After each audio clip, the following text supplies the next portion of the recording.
A expansão das fronteiras agrícolas nos últimos anos tem mudado as paisagens sociais e naturais da Amazônia. Impulsionada pelo agronegócio, a reforma agrária, os planos de colonização governamentais, a busca de novas terras cultiváveis promove o desmatamento de vastas áreas de floresta tropical, causando danos ao meio ambiente. Na Amazônia, as realidades dessas fronteiras são muito heterogêneas, mas em muitos territórios, a conservação da floresta amazônica depende hoje da capacidade dos atores locais de implementar sistemas produtivos sustentáveis em áreas já desmatadas, otimizando o uso eficiente dos recursos naturais e permitindo a recuperação de terras degradadas. O projeto Terra Mais vem fortalecendo essas capacidades em 5 territórios amazônicos.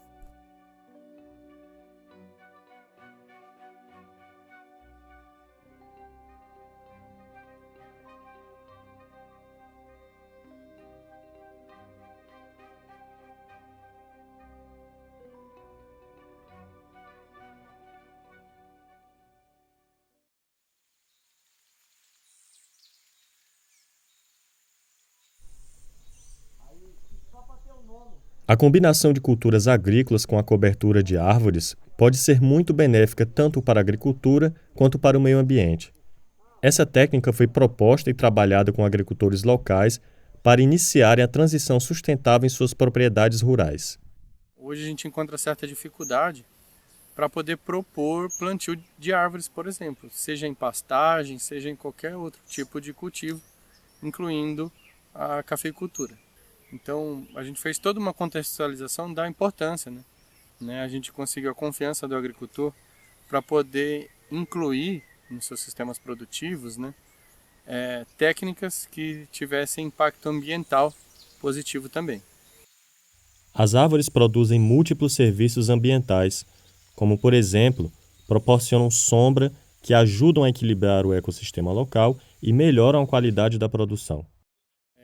Apoio na regulamentação das chuvas, por exemplo, conservação de erosão de solo, né? Conservação da fertilidade do solo. Eu nunca vi grandão não, porque essa árvore daquele coisinha.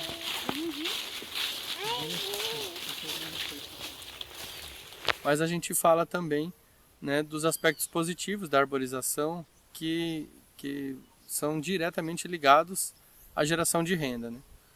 Um é que se a gente conseguir uma média de 30% de sombreamento, a gente consegue manter ou até aumentar a produtividade, né? A gente colocou árvore porque eu percebi que a vaca gosta de sombra, né? É tipo a gente ficar num sol aí no relento, em pleno meio-dia, como que a gente se sentiria? E eu acho que uma vaca não é diferente de nós, né? Elas querem se sentir à vontade na produção do leite, né? E eu acho que também eles merecem, né? Porque tá aí, né? Tá servindo a gente, produzindo, então elas também merecem um pouco de descanso, né? Outro aspecto que a gente destaca é que pode ser uma outra fonte de renda, né? Se for uma espécie frutífera, mas em Cotriguaçu a gente teve maior destaque para as espécies madeireiras, né? Ter essa poupança, né, que possa ser resgatada também, né, pela venda da madeira de alto valor agregado, né? Que no caso pode ser tanto o eucalipto, né, utilizado como quebra-vento, mas principalmente em Cotriguaçu a gente fez um consórcio com o mogno africano, né, Caia grandifoliola, que tem uma madeira de alto valor agregado e os aspectos de copa que a gente deseja para... Aprendizagens, cursos e formações são essenciais para ampliar as transições a médio e longo prazo. Elas reforçam as capacidades dos atores para implementar transições sustentáveis de maneira cada vez mais autônoma. À medida que aumentam os conhecimentos, práticas mais eficientes se tornam acessíveis. No âmbito das escolas de campo em agroecologia, foi reforçado e encorajado o princípio de que as próprias florestas e terras agrícolas podem fornecer insumos biológicos para combater pragas e doenças e fertilizar o solo, sem o uso de produtos químicos.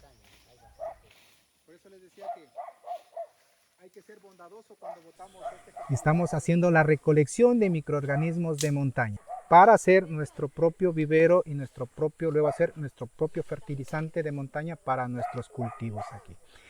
Mejorar una cadena de alimentos nutritivos para nuestras plantaciones, cacao, maíz, café verde, y dejar de utilizar pues, los químicos.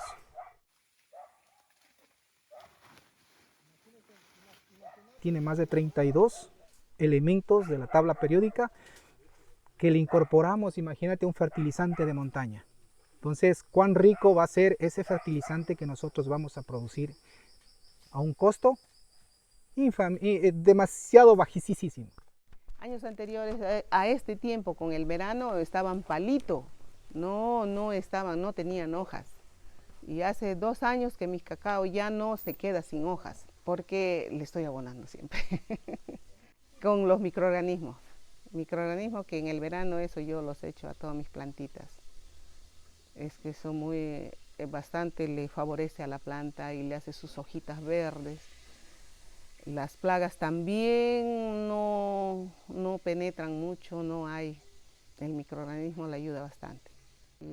Y siempre a veces, como me gusta, siempre voy visitando a mis compañeros, visitándoles y insistiéndoles también que preparen sus bioinsumos. Este es el abono de montaña, o quiere decir microorganismos de montaña. O sea, está compuesto con melaza. También le puse leguminosas. Entonces, después de esta fumigación, yo creo que estoy seguro que después de 15 días a 20 días voy a ir viendo los resultados. Primera vez le voy a echarle pero aquí ya sulfo cálcico ya le he echado. Como usted ve, ya no hay monilla, vea, todo el cacao está sanito. Ya no hay nada, entonces, por eso digo, estoy en esta huerta, estoy experimentando todo el conocimiento que hemos tenido.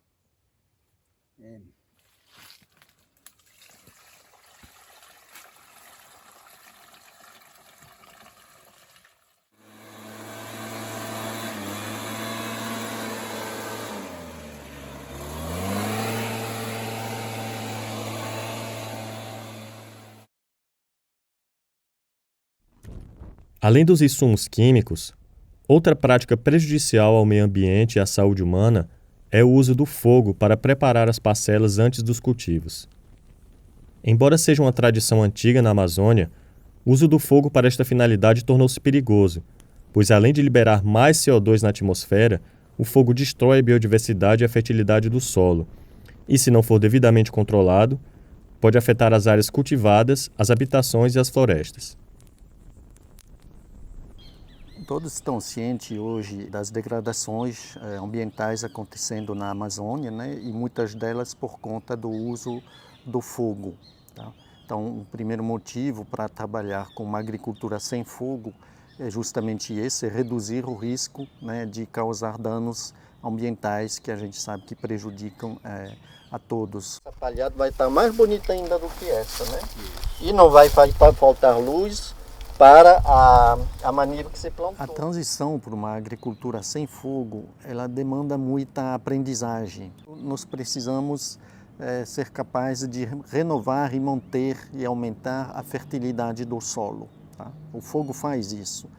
Quando ele queima uma floresta, ele disponibiliza uma cinza que é muito fértil, para 2, 3 anos apenas, mas é fértil. Né? Então nós precisamos ter uma outra solução para a fertilidade do solo. O segundo ponto é as invasoras. Nós precisamos também reduzir a pressão de invasoras, que vai aumentando à medida que não se usa fogo. Né? Então precisa de uma solução para isso. Tá? E a terceira é o trabalho, né? É de ter uma solução que reduza a quantidade de trabalho, que seja menos penoso, menos arriscado também. Não é definitivo enquanto que o INCRA não... O Terra Mais fez um sistema com feijão guandu, sorgo, o sorgo para a gente alimentar as criação, o feijão guandu para proporcionar a adubação verde, né, para incorporar nitrogênio no solo. Então a gente vai ter um solo recuperado, adubado, vamos poder continuar plantando nosso plantio de cacau normalmente, ainda vamos ter o alimento para nossas criação através do sorgo que foi plantado junto. E no meio foi plantado gliricídia. Para que serve a gliricídia? Para incorporar também a adubação no solo, para prover sombreamento para o cacau né? E de certa forma recuperar o nosso solo para daqui 4, 5, 10 anos ele ter sustentação, ter adubação no solo, né? Diferente da terra com fogo, né? As nossas soluções, elas se baseiam, de forma geral, em plantas de serviço. O que é planta de serviço? São outras plantas, sem ser a planta comercial, por exemplo, a planta comercial seria a mandioca, né? Nós trabalhamos com outras plantas que vão ser misturadas, consorciadas com a mandioca, né? E que vão assumir esses papéis de adubação, no caso a gente chama de adubação verde, né? De combate às invasoras, né, cobrindo o solo, abafando as invasoras, né, e alimentando o solo, igualmente se faz numa mata, né, numa floresta, onde as folhagens caem, cobrem o solo e vão se decompondo e vão aumentando uma matéria orgânica, e aí a mandioca se alimenta dessa matéria orgânica. Nós estamos reproduzindo um sistema deste, né, só que com plantas escolhidas também, que a gente chama de leguminosa, porque elas têm maior capacidade de adubação verde, vamos dizer assim, né? Pelo metabolismo dela. As atividades pecuárias contribuem para as mudanças das paisagens florestais, causando danos ao meio ambiente onde estão inseridas. Técnicas de manejo de pastagem que não consideram a biodiversidade e o ecossistema dos solos são responsáveis por sua degradação. No entanto, mediante a boas práticas de manejo, a pecuária é capaz de restaurar situações de extrema degradação, recompondo paisagens e serviços ecossistêmicos locais. A gente sempre trabalhou com gado, com uma cerca cercando uma área muito grande de terra, e o gado comia todo o tempo em todos os lugares. E com o passar do tempo ia crescendo muito mato e o capim atrasava e a gente vinha perder esse plantio de capim. Então, quando o Terra Mais apareceu, com a ideia trazida dos pesquisadores, do pessoal do Terra Mais, a gente fez junto uma divisão nos pastos com cerca elétrica, com eletrificador, e através do choque o gado tem que ficar ali numa área pequena, né? E agora a gente está no início ainda, mas a gente vai ter que estar mudando o gado a cada 3 a 5 dias, de acordo com o tamanho do capim. Então vai ter sempre capim no ponto para o gado comer, capim crescendo, e a gente vai ter possibilidade de criar mais gado num pasto mais limpo, mais fácil de cuidar das ervas daninhas, dos matos que saem no meio. Então isso é o rotacionado que a gente aprendeu. Na verdade, para nós é novo ainda, mas a gente está muito feliz com isso. O piqueteamento dá certo, foi ótimo. Antes da gente ter o piquete, eu estava com 60 litros de leite, né? E depois do piqueteamento, de 60 já foi para 90, e de 90 eu já cheguei até 200. Sim, agora estou com 130 litros, 140. Em Guaviare, na Colômbia, essa técnica também está sendo usada com a introdução de um componente arbóreo. Foram criados módulos de 3 hectares de sistema silvopastoriz para 55 beneficiários. Junto los técnicos con los productores definimos las áreas de la implementación del sistema silvopastoril. Nos concertamos con los productores también cuáles son los insumos que requieren para la implementación de esos sistemas silvopastoriles, y en ese orden les hacemos luego entrega de esos insumos para que ellos, una vez tengan delimitadas estas áreas, puedan hacer la implementación.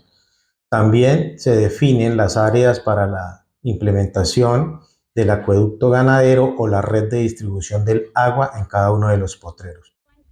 Ahora vamos a ir a revisar cómo el agua llega a los potreros. 20 mujeres están hoy siendo beneficiarias con la construcción de 20 ménsulas listas y adecuadas, con sus tanques, con sus mangueras, con sus acoples, para que el agua pueda llegar a los potreros o a estos sistemas silvopastoriles que están dentro de las unidades productivas. Os sistemas silvopastoriz em Guaviare fazem parte de uma série de iniciativas projetadas dentro da estrutura do planejamento de propriedades rurais.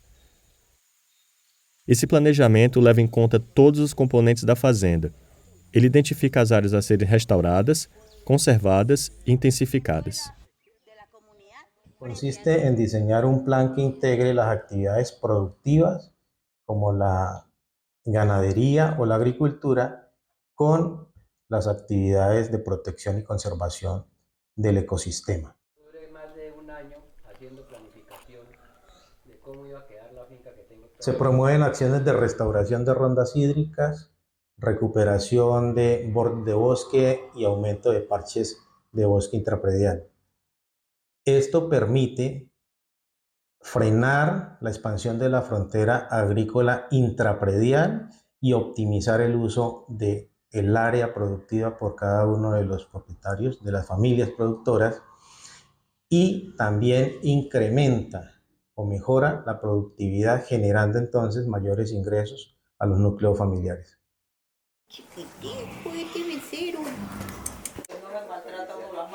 La planificación predial sí fue nuevo para nosotros, y pues ahí porque uno sí tiene en cuenta la numeración de los potreros, y en la planificación es lo más importante, porque también con la hecha de los aforos y todo eso nos enseñaron que de verdad haciendo el aforo está uno, verdad, se da cuenta qué animales le puede meter a cada parcela, y lleva uno un registro mancomunado de todo, organizado, se ve como una empresa organizada.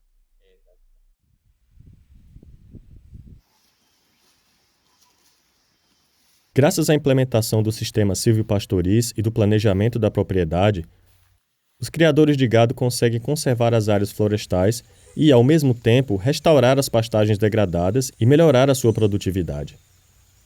Alguns beneficiários já replicaram essa ação em suas terras em um número maior de hectares de maneira autônoma, independente do projeto.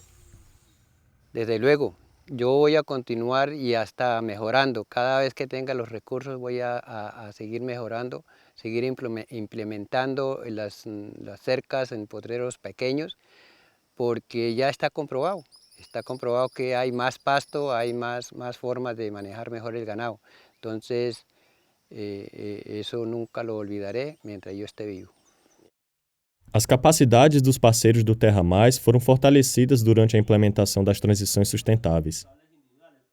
Isso foi possível graças aos vários intercâmbios entre os territórios do projeto. Los equipos han podido a lo largo de estos 4 años visitar cada uno de los sitios, y la idea es que con las visitas puedan no solo aprender nuevos conocimientos, sino retroalimentar a los equipos y mejorar las prácticas un momento que regresen a su sitio. Terra Mais conseguiu transferir conhecimentos e práticas agropecuárias que podem ser replicadas diretamente pelos beneficiários, pois são de baixo custo e exigem menos mão de obra. As transições para sistemas de produção sustentáveis estão sendo consolidadas em todos os níveis e podem ser continuadas pelas comunidades e amplamente divulgadas para outros atores que têm interesse em implementá-las em suas terras.